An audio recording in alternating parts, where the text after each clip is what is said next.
د هغې نه بعد وایي چې د قیامت د شرمندګۍ نه د بچ کېدو دپاره دعا دا الله اکبر. الله دې موږ د دنیا او د آخرت ته شرم نه وساتي.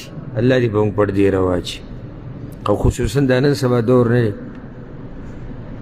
د دې انټرنیټ او د دې موبایل او د دې قصو د راوتو سره والله چې سړی په دې سوچ کي چې د مرګ پورې به په دې پرده کې وساتلی شم او که نه.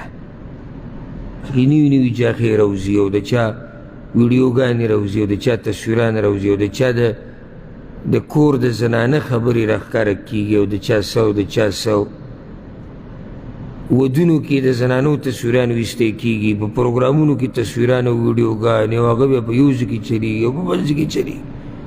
یعنې دې ټیم کې دې فتنو په دې دور کې دا دعا ډېره زیاته غواړي چې یا الله په موږ باندې پردې راواچوه. پرده چې د الله په پرده کې یو سړی د مرګ پورې پاتې شي لوی نعمت دی. او بیا چې دا پرده په آخرت کې هم پتا پرته وي دا بیا بل نعمت دی. خو شرمونه دوه دي، شرم د دنیا، شرم د آخرت. الله دې موږ د هر یو نه ساتي. خو کوم یو ډېر بد دی؟ د آخرت که د دنیا؟ آخرت. ولې؟ د ټولو په مخ کې. یعنې دنیا کې ستا دا یره ده که زه وشرمېدم خو کور والا به خبر شي، علاقې والا زیات نه زیات علاقې والا. نور خو بهر علاقې نه خو ته هم څوک نه پېژني ته څوک یې، الا دا که یو سړی مشهور وي. آخرت کې د آدم علیه السلام نه والا د آخرني کس پورې ولاړ دي، پیریان ولاړ دي، زناور هم حشر کېږي او دا ټول ولاړ دي او الله ته وشرمي. او الله داسې راښکاره کړي یوم تبلی السرائر، الله په ورځ به پټې خبرې راښکاره کوم. او الله داسې راښکاره کړي چې به سکرین یې درته وچرېږي چې دا ته نه د شپې چې دې پلانې ګناه کوله ته نه وي دا کار تا نه دی کړی، دا ته نه څه به په هغه ټیم کې بیا ته محسوسوي. نو د آخرت د دې ذلت او شرم نه د بچ کېدو دپاره دعا سورت آل عمران کې ده. الله دا د نیکانو خلکو دعا را نقل کړې ده 149 آیت کې. هغوی به دا وي نیکانو خلکو ربنا وآتنا ما وعدتنا على رسلک، ای ربه زمونږه راکې موږ ته هغه څه چې تا یې موږ سره واده کړې ده په ژبه د پیغمبرانو. د پیغمبرانو په ژبه موږ سره څه واده شوي ده؟ د جنت، د الله د رضا کېدو. نو یا الله موږ له دغه راکه. ولا تخزنا یوم القیامه، او مشرموه موږ په ورځ د قیامت، او مشرموه موږ په ورځ د قیامت. انک لا تخلف المیعاد، یقینا ته خلاف نه کوې د خپلې وعدې. دویمه دعا ده د ابراهیم علیه السلام. ابراهیم علیه السلام به دا دعا غوښته، دا سورة الشعراء کې ده آیت نمبر 82. ابراهیم علیه السلام به دا وي. ابراهیم علیه السلام دا یاد کوي ګورئ چې هغه امام الموحدین دی، د پیغمبرانو پلار دی.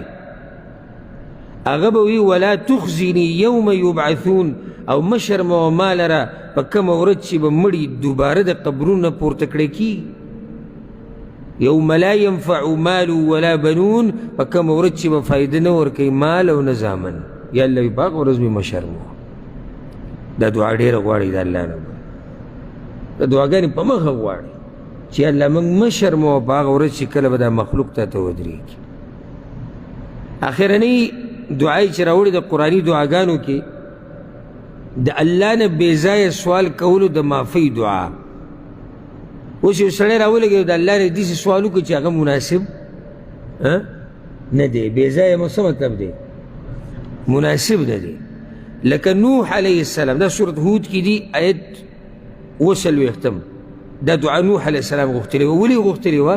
نوح علیه السلام الله ته دا ویلي وي یا الله زما هغه زوی هغه م بچ که. کم زوی؟ کنعان. او هغه اوسه و کافر، کنعان کافر دی، مور د هغه هم د کافرانو ملګرې وه، او ښه سپی پلار ته وایي چې تا سره نه ملګری کېږم. او نوح علیه السلام بیا هم الله ته وایي چې دا زما په اهل کې دی. نو الله ورته ووایي نوحه ما نه هغه څه مه غواړه چې تا ته پته نشتي. نو بیا هغه دا ووی نوح علیه السلام رب انی اعوذ بک ان اسألک ما لیس لی به علم ای ربه زما زه پناه غواړم په تا سره چې زه سوال وکړم د هغه څه چې په هغې باندې زما علم نه وي یعنې ومې ساته د دې نه بیا به نه کوو ځکه وی وإلا تغفر لي وترحمني او کچرې تا ما ته بخښنه ونه کړه او مهرباني دې ونه کړه اکم من الخاسرین نو شم به زه د تاوانیانو نه بیا به یې الله داسې نه غواړم نو که چېرته د چا نه داسې بې ځایه غونته کې خبره وشي چې هغه مناسب نه وي نو بیا داسې ویل پکار دی رب انی اعوذ بک ان اسألک ما لیس لی به علم یا الله ومې ساته د دې نه چې وغواړم تا نه هغه څه چې زه پې پوهه نه یم نو دې سره د قرآني دعاګانو دا فصل چې دا څه شو دا مکمل شو